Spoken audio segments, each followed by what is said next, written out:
আমরা এবং সকল জাতি সমন্বয়ে জানাই যে ঘটনাটা আমরা শান্তির বাতাবরণ চাই। আমরা জয়ন্তপুর বাজার থেকে পেট্রাপোল পর্যন্ত এই মিছিলটা করলাম। আমরা সেইভাবে আমরা চাই শান্তির বার্তা পৌঁছে দিতে। এটা কোনো রাজনৈতিক ব্যাপার নয়, হানাহানির ব্যাপার নয়, হিন্দু মুসলমানের কোনো ব্যাপার নয়। অনেকে এটা রাজনীতি করার চেষ্টা করছে। আমরা রাজনীতির মধ্যে নেই। আমরা চাই দেশের মানুষ শান্তিতে বসবাস করুক। হ্যাঁ, আমরা উস্কানিমূলক যে কথাবার্তা বলছি, আমরা চাই যে উস্কানিমূলক কথাবার্তা বন্ধ হোক এবং সেই জন্য আমরা প্রধান উপদেষ্টা যেটা অস্থায়ী সরকারের তার কাছে আজকে বার্তাটা দেব।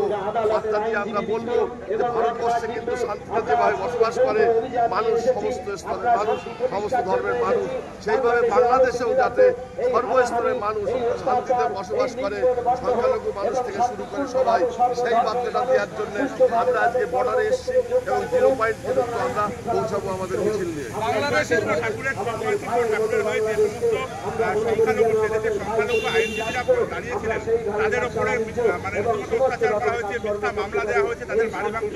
খুবই নিন্দনীয় ঘটনা। আমাদের তাজ হোটেল যেটা পাকিস্তানের উগ্রপন্থী কাসব যে অত্যাচার করেছিল, বহু লোক মেরে দিয়েছিল বিস্ফোরণ ঘটিয়ে, সেই কাসবকেও কিন্তু ভারতবর্ষের মানুষ সেখানে কিন্তু দিয়েছে যে সেখানে আমাদের আইনজীবী নিয়োগ করেছেন, তার যাতে সেলফ ডিফেন্সটা সে করতে পারে। সেইভাবে আমরাও চাই আইনে যা হওয়ার হবে, যদি তিনি অপরাধ করে থাকেন আইনে সাজা পাবে, কিন্তু আইনজীবী না দেওয়াটা এটা সম্পূর্ণ একটা মানবাধিকার লঙ্ঘিত হচ্ছে বলে আমরা মনে করি।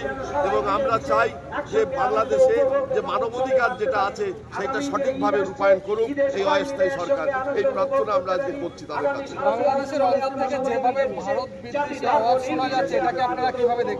কেন আমরা জানি যে ভারতবর্ষে 71 সালে স্বাধীনতা দিতে 18,000 সৈনিক, 10,000 যুবক তাদের রক্ত দিয়েছে, তাদের প্রাণ বিসর্জন দিয়েছে এই বাংলাদেশকে স্বাধীন করার জন্য। অনেক কিছু শক্তি সেখানে উদ্ভব হয়েছে, সেই শক্তি কিন্তু বাংলাদেশকে একটা টোটাল একটা অরাজকতা তৈরি করে ভারত বিদ্বেষী করার চেষ্টা করছে। কিন্তু আমরা কখনোই চাই না যে বাংলাদেশ আমাদের পাশে থাকুক।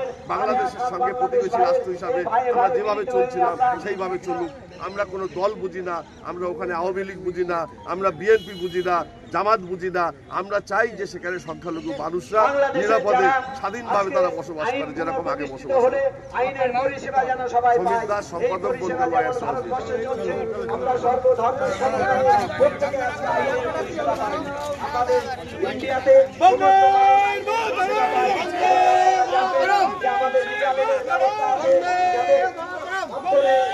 সরকারিভাবে আইন সেবা পাবেন, যাতে বাংলাদেশের সবাই পায় এবং